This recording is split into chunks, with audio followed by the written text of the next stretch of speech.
Hello, everybody. Welcome to the Real Sports Scope. I'm your host, Robert Butler, on this fifth day of March. Boy, I tell you, it feels a bit like April here, more ways than one with the weather here in the southeastern part of the country and big warm up here. We got college basketball's heating up. The NBA got Jason Tatum back. Well, yeah, it feels like, wow, we're just right in that playoffs atmosphere. But hey, listen, big trade, another big trade today in the NFL. We're going to talk about that with the Mad New Yorker. Also the Knicks, and I was asking about that Knicks question, but hey, now they got competition with Jason Tatum back. So stand by, folks. We'll take our first and only break, and I'll hit the ground running here shortly here on the Real Sports Scope. Hello, Sports Scope followers. The program has seen tremendous growth since going 5 days a week. I just wanted to thank everybody for your cash contributions and sharing the program with friends and families. Just a reminder, if you want to contribute to the program, go to the Cash App, the cash sign, and Sports Scope. There are other ways to contribute to the program listed at the bottom of the screen. If you want to advertise on the program, go to sports, that is sports with an S, another S, scope, SKOPE, at gmail.com, just like it's listed at the bottom of the screen. Thank you and enjoy the program. All righty then, and they got the Mad New Yorker, who may be pretty mad today. Hey, Carlo, how you doing, man? Man, I'm trying to make it, bro. I'm trying to make it. Yeah. Look, great background there. Got your Rangers hat on. Did want to ask you one of the bigger stories of the day, Jason Tatum. That idea of him coming back's been floated around for a few weeks. I wasn't sure. Maybe he'd come back a week or two for the playoffs, or maybe not. Now they're saying he's going to come back Friday. You know, I originally wanted to ask you about the Knicks, but I guess we can loop all this in together. What's your thoughts about him coming back to this? What I want to say, they're the 2 seed right now, that Celtic team. What's your thoughts about that? How this conference is, or the division's shaking out right now? You there? Yeah, well, I mean, I think it's a good. Yeah, can you hear me? Yeah. Can you hear me? Yeah, I can hear you, Chief. Yeah, there's a delay. Yeah, we talked about this.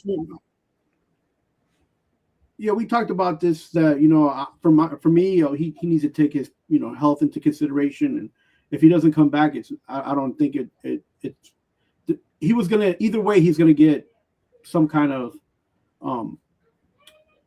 there's gonna be some kind of feedback that wasn't gonna be positive for him. So, but I guess he's coming back. I guess they're talking about Friday, and I don't know if it's a good thing or a bad thing for the Celtics. They're a well-oiled machine right now. Browns taking them with the MVP type of season. But would you put him in the MVP right now, Jaylen Brown? Yeah, because what he's really carrying them, ain't he? Yeah. What if you don't have if you have, even if you had Tatum on there, it's just a different dynamic, and he's, like you say, he's carrying the team, and I think he's getting a lot of help from a lot of these Eastern teams, though.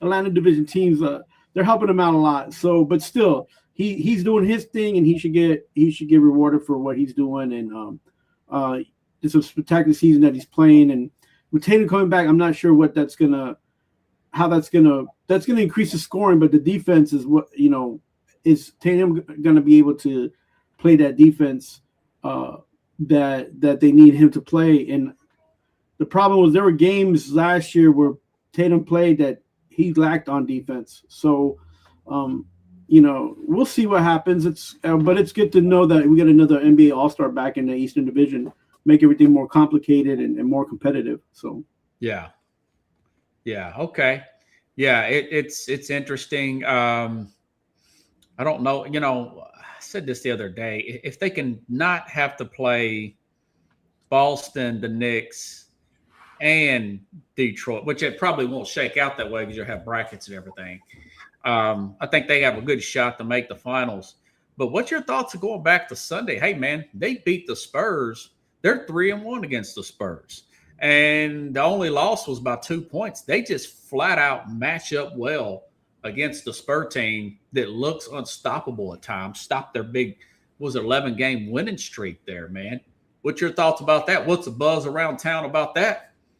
Well, I mean, after yesterday's game with that, the two guys missing the 3 points, shots at the end of the game, which caused them to lose that game.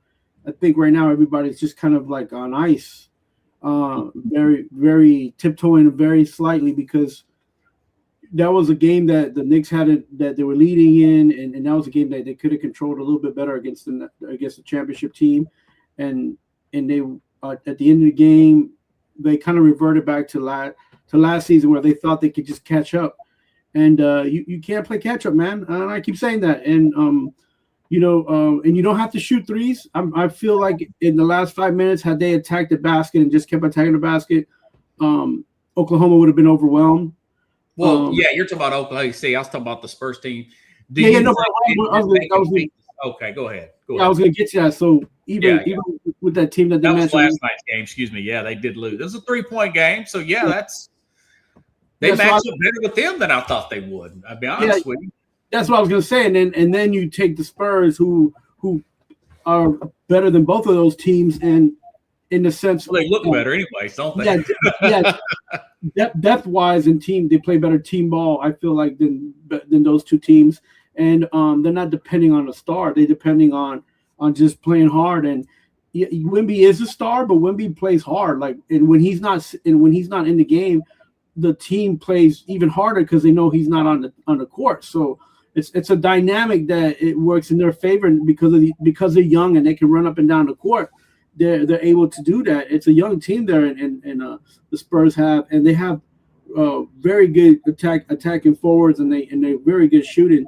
So with the Knicks, I think, and I'm not trying to be a bias, have a bias here, but I think the Knicks can match up with any of those teams. The problem is that they don't stay on a good, consistent run. They'll make big runs, and then they'll let the other team catch up, and they think that they could catch up. And that's a mentality that they need to kind of like not have in their head. They need to just be like, we're going to go at this team and just beat them. And I feel like if they change that mindset and mentality and stop trying to shoot all these threes when they're not necessary, they would be better. They would be better and match up even more with the Spurs team. So, yeah, they got to stay healthy. I'm curious to see how they're going to match up against Boston now. That Vucevic trade, I want to say, wasn't that a trade deadline move from that's the Orlando center there, if I'm not mistaken. And Horford now is with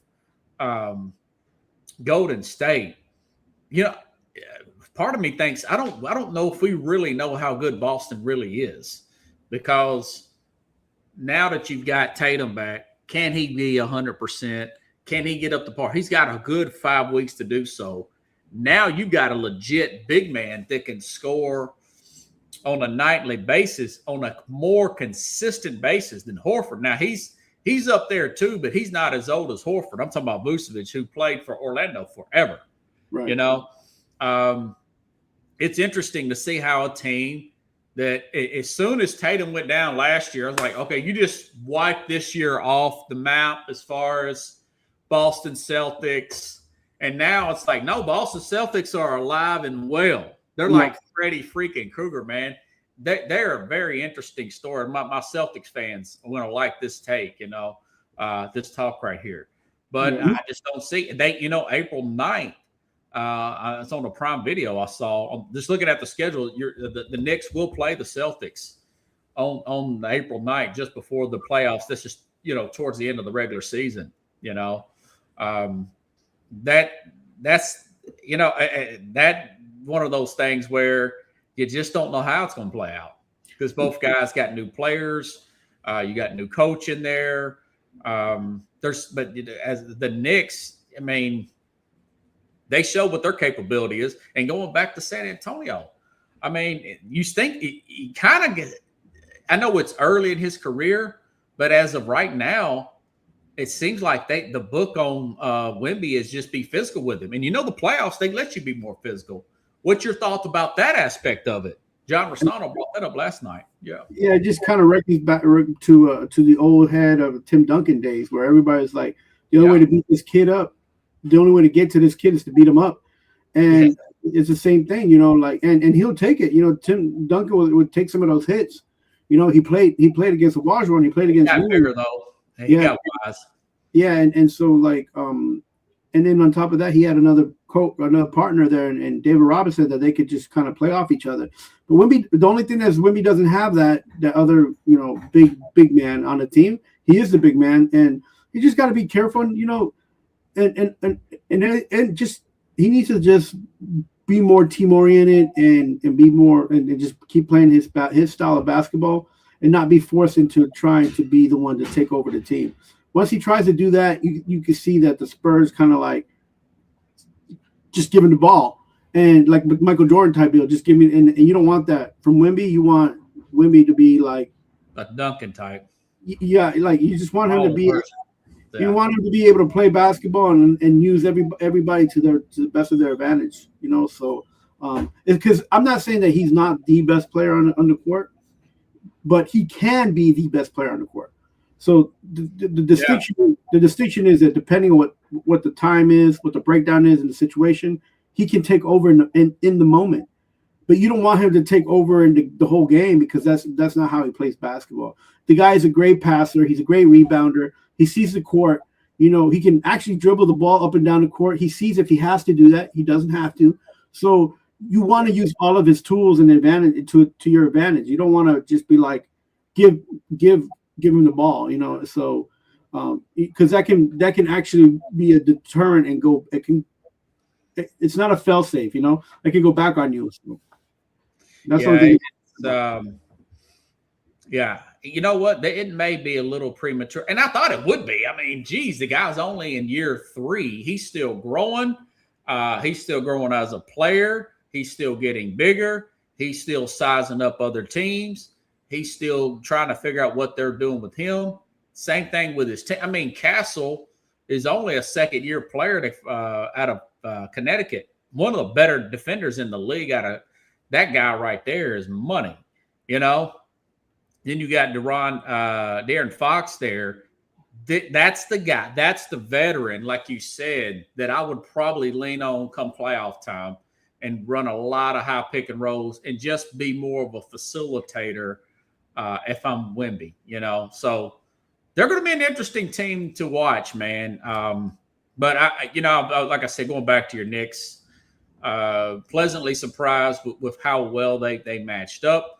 And, it's the playoffs. When the playoffs come next month, and if they're still fully healthy, the refs are going to let them play. So Mitchell Robertson, you want to keep him out of foul trouble as much as possible, because you're going to need him defensively, because you're not going to get consistent defense out of Towns, and that's for sure, I think the NBA that we're watching now is the biggest. That's one of the biggest problems that you mentioned, is like having the defense from these grade A players. We're not going to see the defense that we need to see. So you're going to see like these games get crazy at some points. So.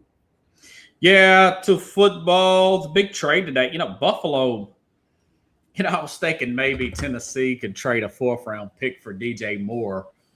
And Buffalo said, no way, buddy.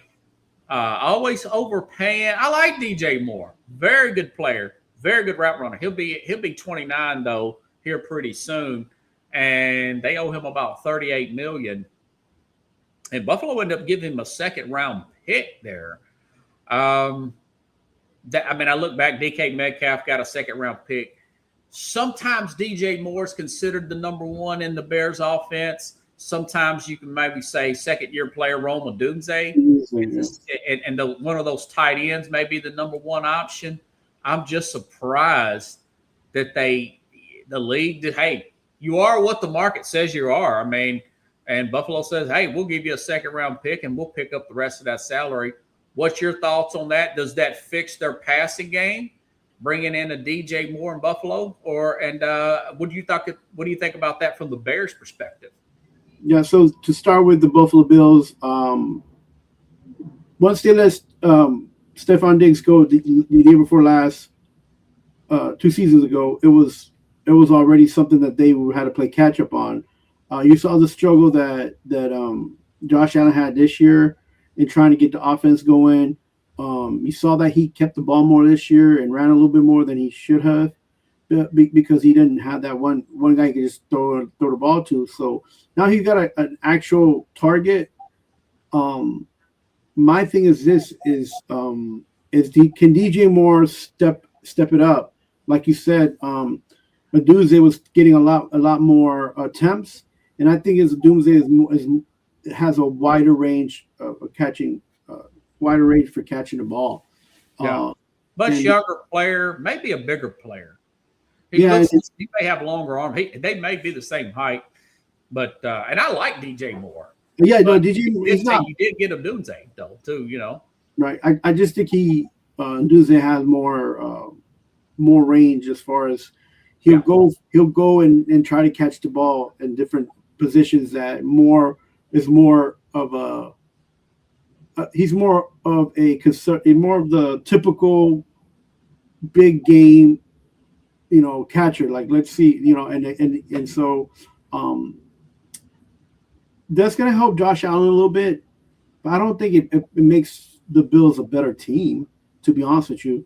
I think that they still have a few more holes to kind of like, patch up there. So I think it was good for Chicago in the sense where it helps their budget wise, right? That's one less person they have to worry about contract wise.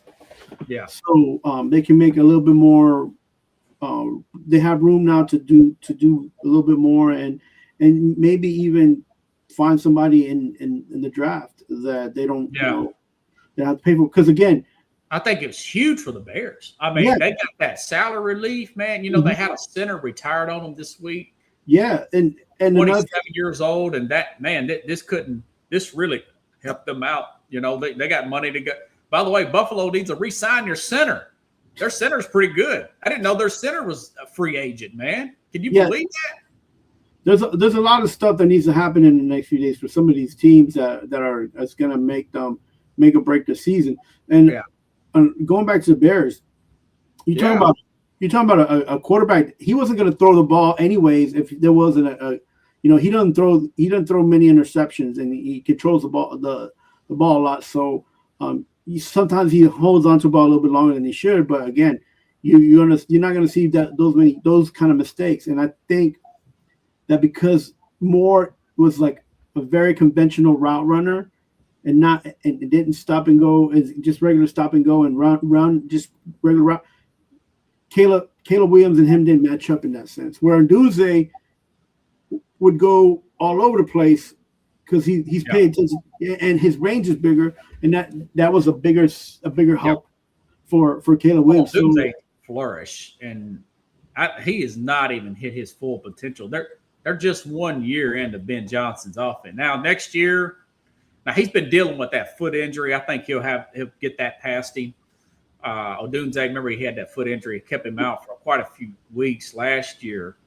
And then they've got that huge tight end. They got that really good tight end core there. They're good offensively. Just go out and get a center.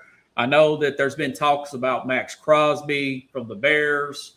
Now they've got some ammo to go out and get Max Crosby, but Crosby's going to be a lot of money. I'd get the center taken care of first before I had Crosby type of ambitions. I'd get that squared away first. But yeah, I think it's a huge, huge trade there. Also, McDuffie, Trent McDuffie, the Kansas City Chiefs trade away all-pro corner to the LA Rams in exchange for the 29th pick,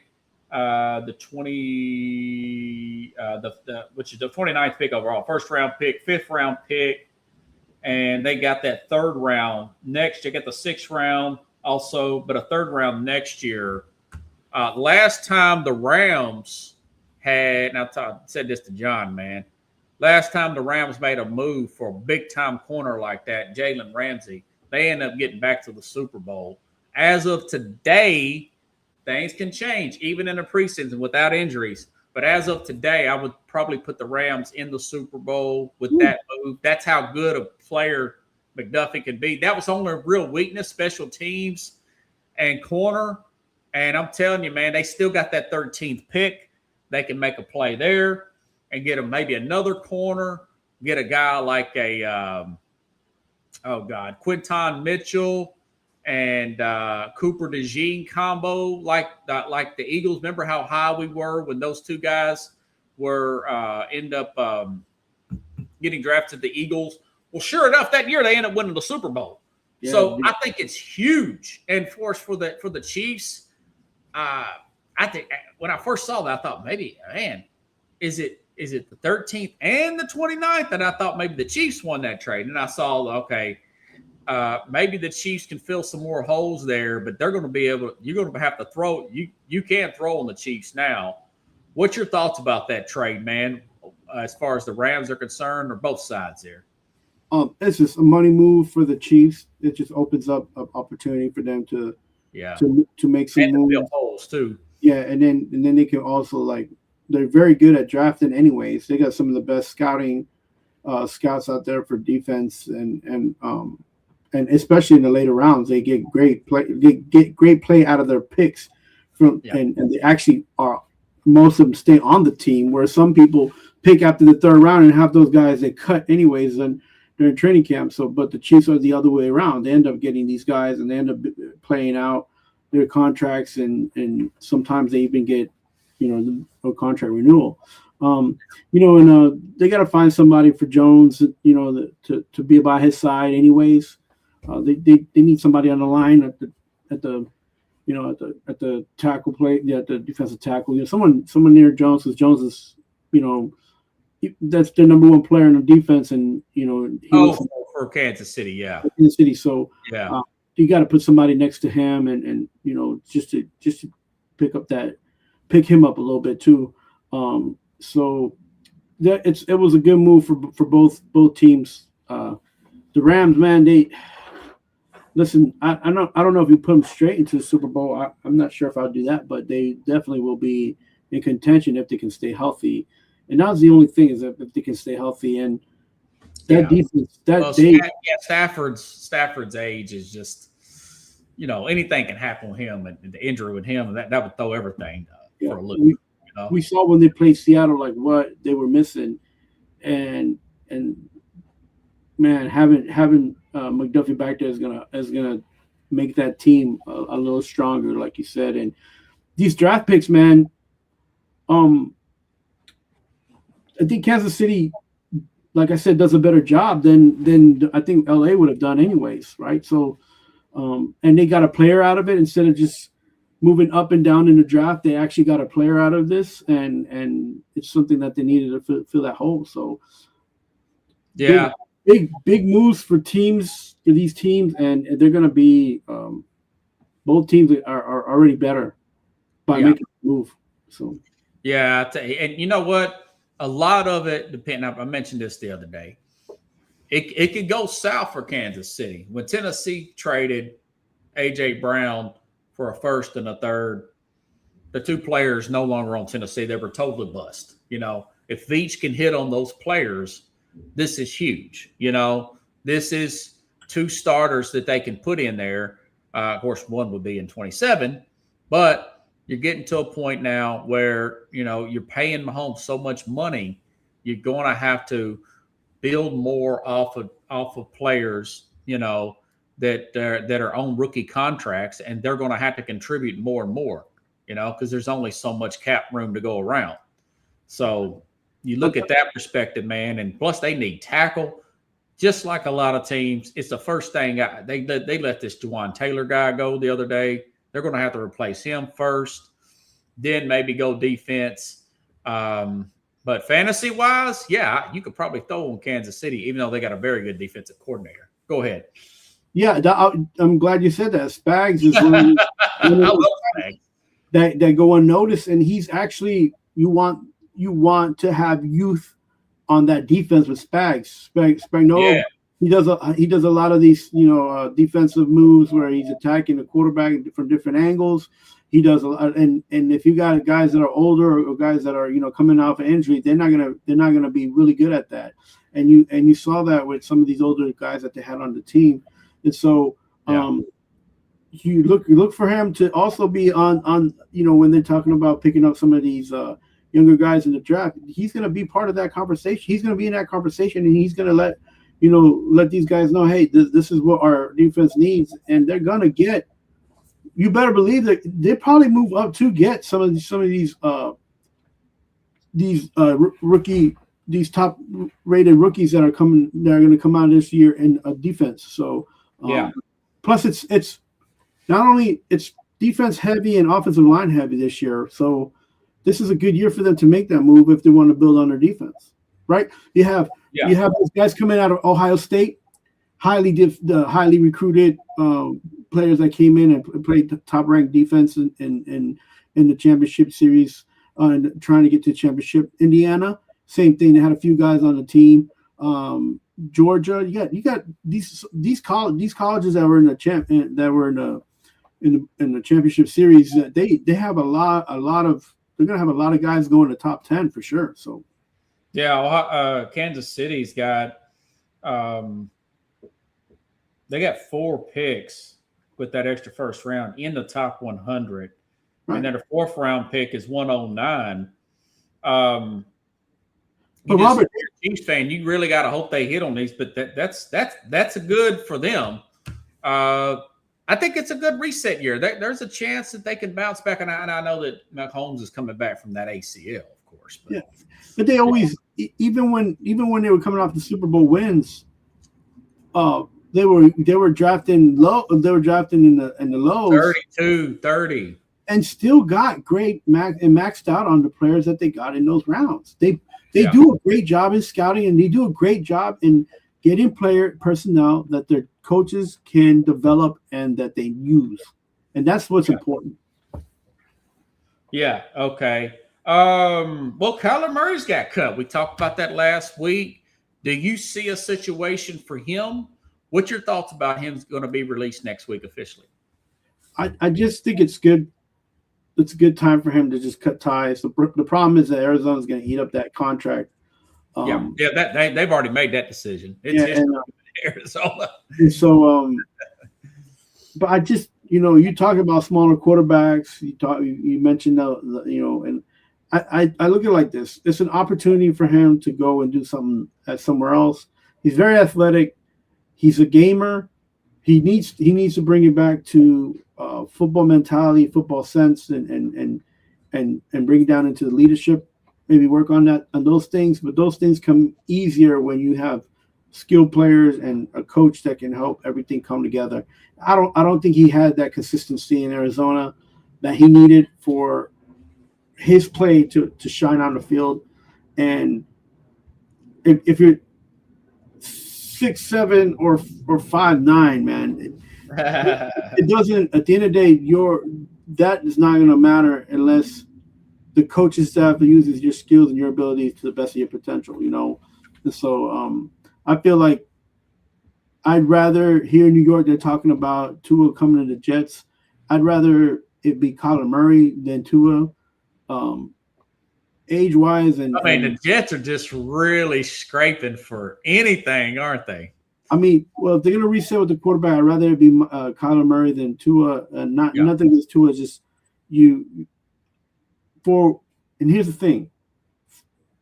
Tua doesn't play too well in cold weather. Tua sure is. And Kyler Murray probably would do better on this turf than Tua would anyways. Because he's a speedster. So at least Tua knows the division, though. That's the only thing I would give Tua. A lot of guys know the division. The coaches know the division. They know each other. And they still suck at games when they play each other. So it's like that familiarity doesn't always breed the best of situations. So yeah, I tell you what, man, this I mentioned this to John Restano the other day that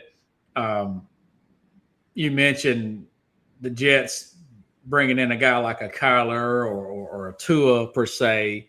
And I mentioned to him that, Matt Flynn was signed by the Seahawks back in 2011 when he had 2 starts. This dude had 2 starts. One of them, he had like 6 touchdowns in a meaningless game against Detroit one time.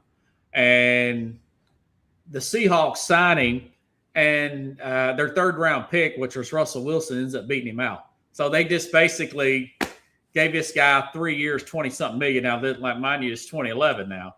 Now that'd be $60 million, right? For 3 years for a guy like that. For a guy like Malik Willis, who has improved a lot. But $30 million for this guy, 25 to God bless him if he can get an NFL team to pay him that. It just tells you about the scarcity of quarterbacks, man. He's going to be close. He might not get to 30, but he'll get close to that, man. He's going to get 25 plus for sure. Yeah, yeah. And I don't know who's going to pay him. Maybe Miami. I don't know. Maybe Atlanta brings some competition because Penix is hurt, and they're going to cut Kirk Cousins and release him. You got Cousins here that's older in his career. It's hey, like I said, you had Russell Wilson come in there as a 3rd round pick from Wisconsin, take the job over to get to the playoffs, and next year the guy wins a freaking Super Bowl. Could this be a year where you do get bring up? I mentioned this the other day with you. We talked about it. What if the light bulb just goes off? The system's perfect for a Garrett Nussmeier, who was picked, could likely to be picked in the 3rd round by somebody, So it's interesting to see how that plays out. And a lot of these are just off fear, there's so much fear out there. I mean, I don't know why the owners can't see that. And the whole Kirk Cousins thing, I knew that was pure fear. I said, that's a big time insurance policy. And then they turn around and then they drafted Penix. What was it, like the 8th pick? And Cousins is like, what? You just gave me 4-year deal, man. You just gave me 120, 100 plus million. It wasn't like he was signed for a proven contract. So that's all out of fear. As the insurance policy, it bought him a few years. The owner called on to it. He fired everybody anyway. So go figure. Yeah. I wouldn't even mind him to see him back in the division playing the Titans, man. Maybe going to Indianapolis. Malik Willis. Oh, yeah. Well, Daniel Jones is still coming back from Achilles. They gave him that transition tag. Boy, they got so many tags out here. $37 million. They're going to try to work out something with him, even though he's coming back from Achilles injury, man. I mean, but there's so much fear from that owner there. I don't trust him healthy. Might as well coming back from that kind of injury. I mean, he got off to a great start last year, but he's another guy that he does get hurt a lot, man. Robert, man, that ain't how you start. It's how you finish. One thing, part of ability is availability. That's another one you can throw the hands out there. But yeah, somebody's going to pay Kyler Murray some money. Oh yeah, and The Athletic had a story out saying, I want to say it was the general manager for the Vegas A's. I don't know what they're going to be called now, saying that, hey, he wouldn't close the door on him coming back to baseball.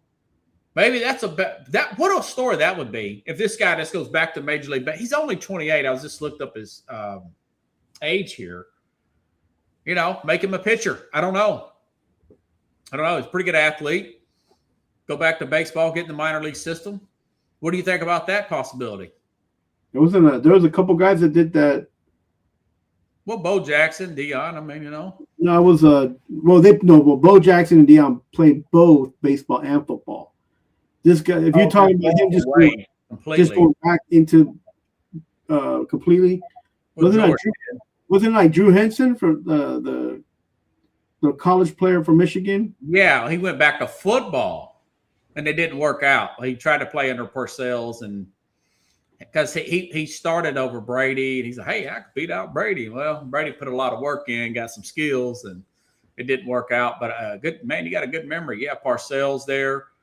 That's a storyline nobody's really talking about. The Athletic kind of just shot that out the other day, and I thought, well, if I'm an NFL team, I told you this the other day. Him and Tua have jobs in the NFL. They're just backups. You know, they're good for 3 or 4 games. You don't want them to be more than 3 or 4 games because they're going to get hurt. Not if, when. Same thing with Bryce Young, the quarterback from Carolina. I know he had a pretty decent game against the Rams, but you seen him the week before. The ball's a little slick. Them little hands just slip right off the ball. He couldn't do nothing against Tampa. Yeah, but you know, two seasons ago, I mentioned this when I was like thinking that like I'd rather see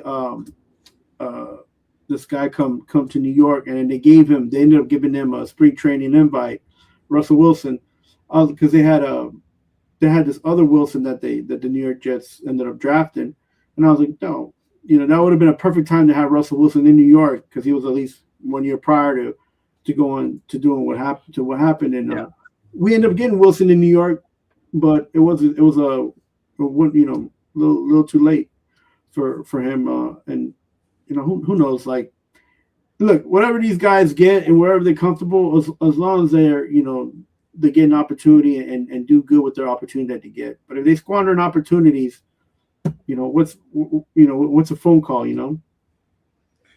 I sent you a screenshot of these unrestricted free agents. Yeah, I saw that. Anybody here that you're thinking, man, I sure would like to see where player X is going? Is there one particular that stands out for you?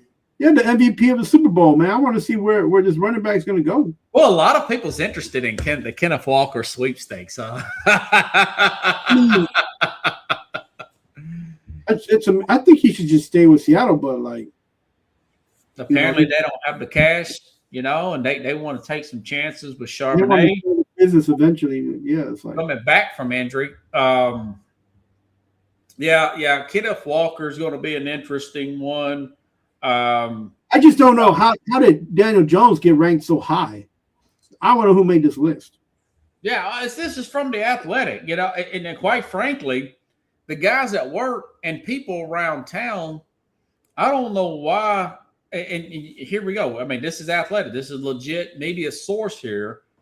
I like Trey Henderson, but he was hurt last year, and he is in his 30s. This is the edge rusher from Cincinnati.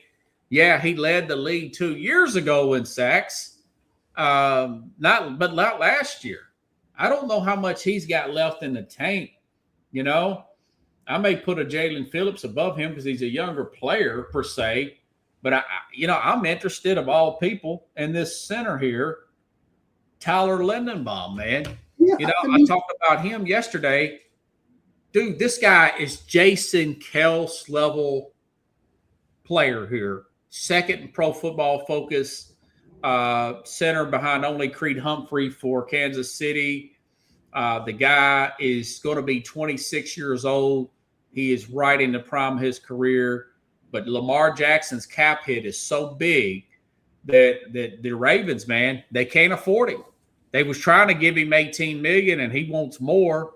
And I'm thinking he's looking at that team thinking, yeah, you're going to be giving Lamar a ton of money, and you're going to start getting other players away. I might want to be on a championship team and get paid. You got teams like Tennessee with a lot of money. The Chargers also need a center. They're up there. The Chargers got a lot of – I don't know how they figured out. I guess a lot of people just contracts expired at once. But they're paying Justin Herbert, but they got a lot of money. They may be a Super Bowl sleeper for real. But you got to look at that 13% California tax up there, you know. So the Bears, their center, I mentioned this earlier, their center retired the other day, dude. He was 27 years old. Does he go play for the Bears? Illinois state tax is nowhere near what California is. It's like 4. And you got a shot at the Super Bowl, too. So that guy, I think he's the best free agent out there, a center of all team.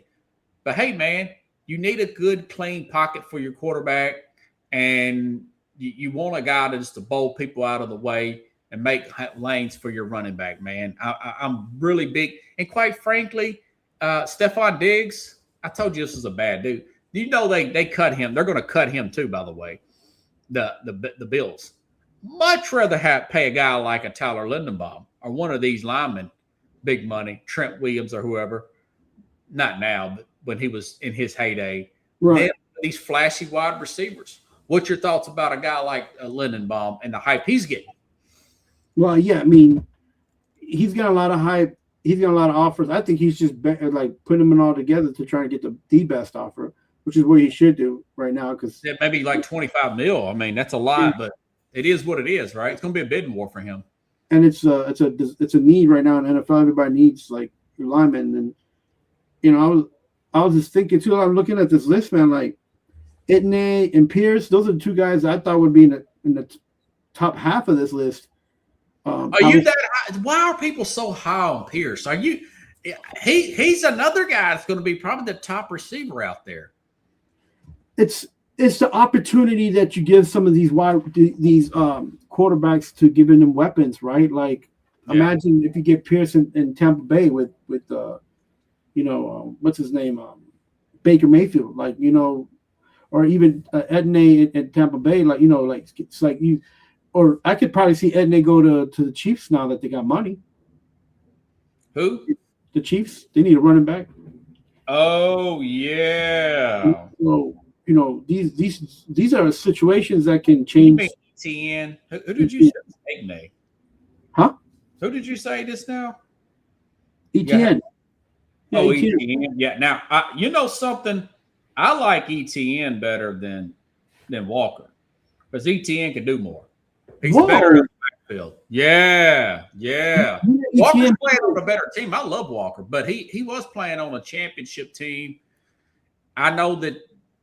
How about this? If you put Walker on that Jacksonville team, do they get further in the playoffs? I mean, it's a push, man. Look at the whole season. You can't just look at the playoff run. Etienne can catch like a 30-yard pass. And he could take the ball inside. I don't know why the Titans don't. Maybe the Titans do get Etienne. I was talking to Rich Ferris. He's sending me texts saying that the Titans are going to take Love. I said, I know I'm reading that. Why? Go sign Etienne and get one of these edge rushers. Get one of these, because it's harder. Edge rushers just command more money, okay? Why not get one on a rookie contract that you already got that set base pay in? Running backs, you get a free agent running back from 10 to 14 million. That's a bargain compared to how much these wide receivers are going to command. Allen Pierce is going to command 22 to 25 million, And by the way, Darnell Mooney, I don't know why he's not on this list. Maybe he will make it.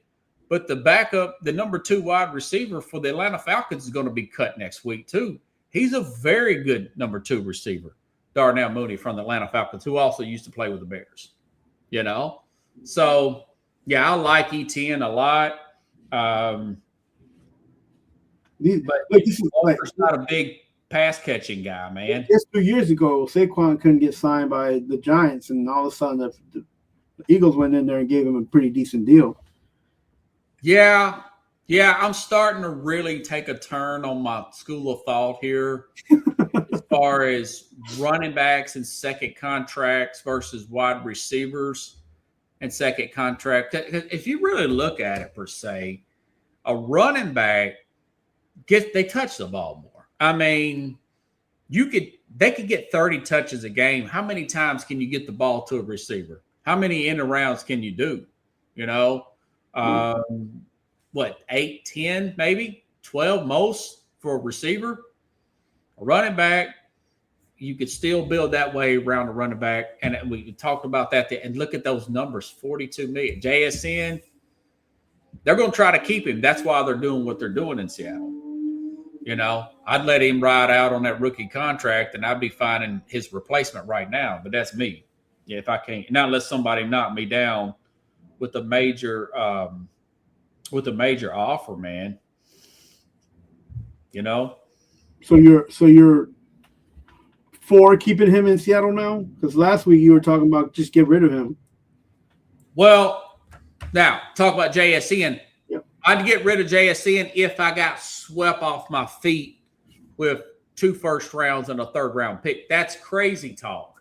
But people like the Bear or the Raiders owner, he's crazy. He may try crazy stuff. He's not going to do it. That's if it happened. But coming into year 4, you could still let him ride out on a year 4. I don't think he's going to sit out on year 4. Now, 5th-year option, yeah, he may sit out, But if he did sit out, yeah, I'd trade it. I'd move JSN, man. I just would not. I talked about it last week. Look at the success or lack thereof it with teams who paying these receivers a lot of money like that.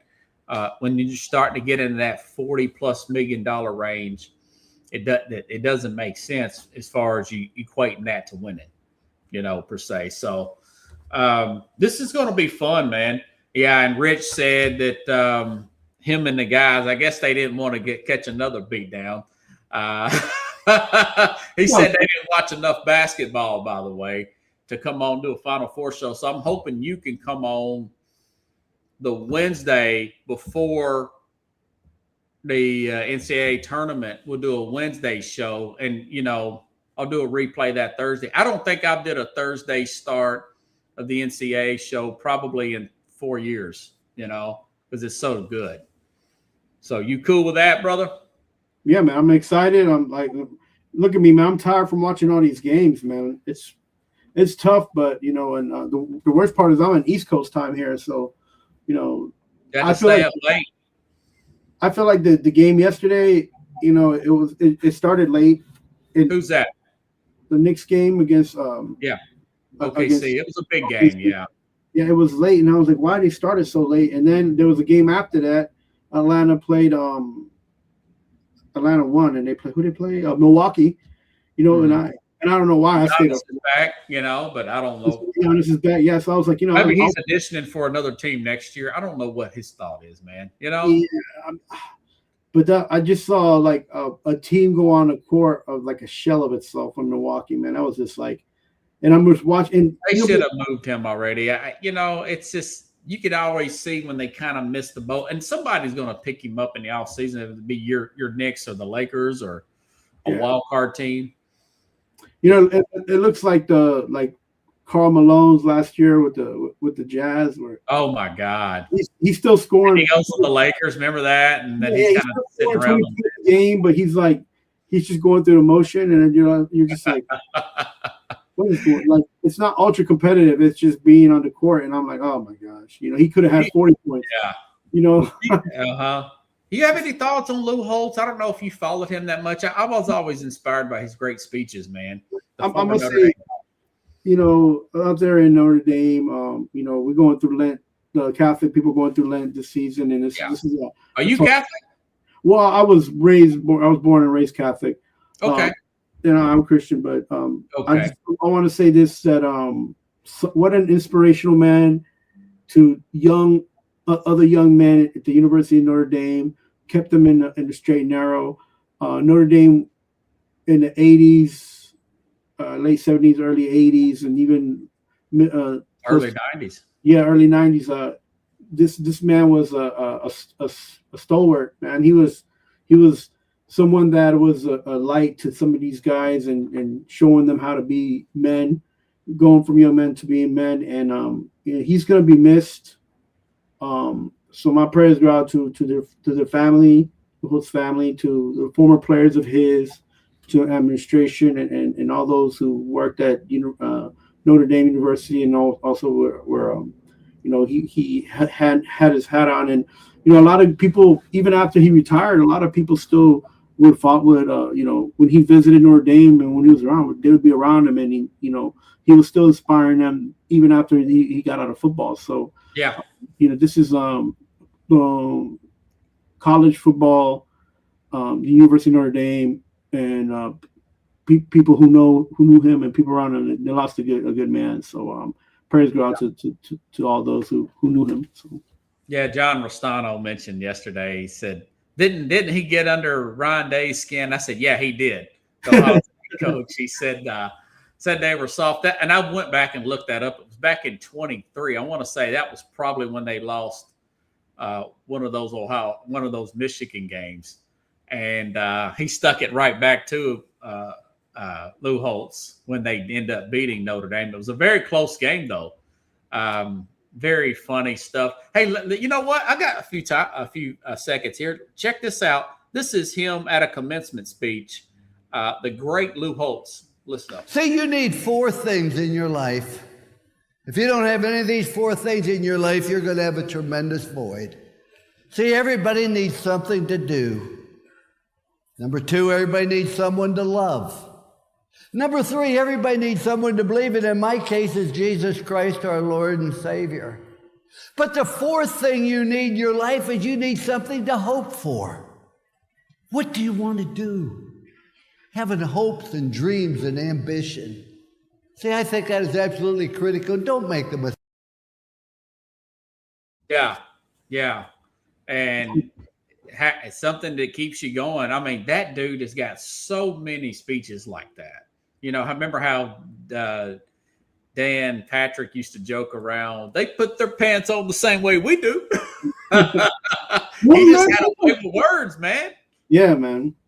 Yeah. It's, you know, I hope that there's more and more young men that turn into men and then just can be just as bright as light as these guys who are slowly leaving us. Like we're only getting a little bit older ourselves. So, you know, all these men that we used to look up to slowly are going. So, you know, I hope that there's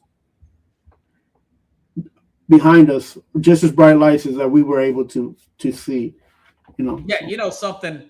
I said this yesterday. You know, I understand people's gonna die. That's just, we all have a life expectancy, but it still bums you out to see guys like that pass on. But like you said, people, I've always looked up to him. Just his speeches, man. He just had a way of motivating me personally. Listen to guys like that. Just great coaches. You know, Bob Knight, I remember when he got fired from Indiana. Yeah, he was kind of a jerk, but man, he's a good coach. He got everything out of his players that he could possibly get, you know. And you see these guys, he passed away not too long ago, and it just is what it is, man. He's an inspiration. He's 89. He's always looked the same to me. Going back from 91 all the way up till now. But anything else you need to plug? Yeah, man, I'm just wrapping up some things right now. We got New York baseball is going to start in 3 weeks. Yeah. The World Series baseball kicking off tomorrow. Are they playing overseas somewhere? Did I hear that right? Well, they're playing in Puerto Rico. They're playing in different locations. So okay, is the World Baseball Classic this week? Yeah. That's this week. Okay. Does the Yankees open up again out of the country somewhere, like on the 27th or something like that? Or do you hear that right? Also, I know that they're playing a day. They start a day before the Mets do. Okay. So I don't know. They might play an exhibition game, and it counts as their first game because they've done that before the last 3 seasons. Oh, you're saying a game that's not at home. It's in Japan. Didn't it play in Japan? Neutral site game or whatever. Yeah. So, but you know, it's coming up, man. Spring training's already going through, and I want to say this to everybody who might think baseball is boring. Yeah. Right? Catch some of these games this weekend, and you're going to see a different atmosphere. You're going to see something different than you would see. Oh, baseball classic game, World Baseball Classic. Yeah, they're just a little bit more. Dude, they're intense. That's why. Yeah, and they love baseball down in Dominican Republic and Puerto Rico. Some of my friends, the first one I've ever seen, I was like, dang, they treat this like the World Series up in here. Yeah, somebody's gonna pull a hamstring. It's so early. There was a game this past week that the Detroit Tigers played the Dominican national team. Yeah, and you would think if you could find it on YouTube, you would think that was like a World Series game. The amount of noise from the crowd, the intensity that was given out. from the crowd, and it's just a different vibe, man. And it's is. a good vibe. It's it's necessary for this sport, and I think that this World Baseball League Classic is going to be something that will inspire these players even after spring break to just keep going and being competitive, man. Because baseball is such a long season, so Sure is. I wish it started. It's that the opening weekend in my perfect world will start this weekend. It would start this weekend, and it would end probably the regular season would end around the 1st of August, and then you would start the playoffs in August, and maybe by Labor Day, close to Labor Day, you would start the World Series. But it's just crazy cold in some places still. Here in New York, we just had some last few days of nicer weather, but we had snow like 4 April. So. Well, you'd start off in the warmer environments, and dome teams and stuff like that. So, Mad New Yorker, everybody, if that's all you got, brother. Appreciate you, brother. I'll see you next week. All right, everybody. I'll be back here probably Monday. I'll record a show and see, we'll talk about what happened this past weekend. So have a good weekend, everybody. I'll see you next week here live on the Real Sports Scope. And by the way, please, if you like the show, please share the show. Thank you, folks.